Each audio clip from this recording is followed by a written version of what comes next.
చంద్రబాబు ప్రభుత్వ రైతు వ్యతిరేక విధానాలు రాష్ట్రంలో రైతుల్ని కుదేల్చేస్తున్నాయి.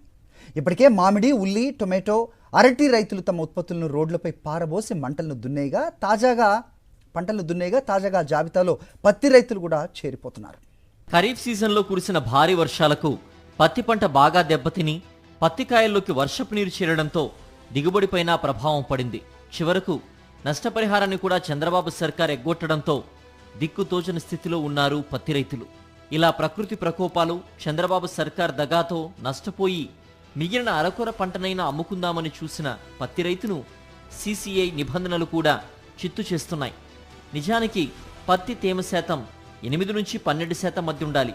8% ఉంటే పూర్తి స్థాయిలో మద్దతు ధర 8,110 రూపాయలు దక్కగా, తేమ శాతం పెరిగితే 7,710 దాకా ఇస్తున్నారు.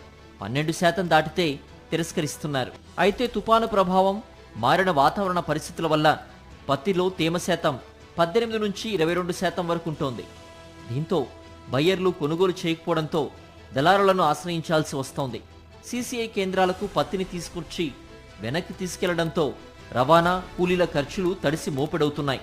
ప్రైవేట్ దళారులు క్వింటా పత్తి 5,000కే కొనుగోలు చేస్తున్నారు. ఆ డబ్బులు కూలీలు, రవాణా ఖర్చులకు కూడా మిగలకపోవడంతో రైతులు విసుగు చెంది పత్తి పంటను దున్నేస్తున్నారు. నష్టపోయిన రైతుల్లో అత్యధికంగా కౌలు రైతులున్నారు. వీరికి నష్టపరిహారం, అన్నదాత సుఖీభవ వంటి సదుపాయాలేవి చంద్రబాబు ప్రభుత్వం ఇవ్వడం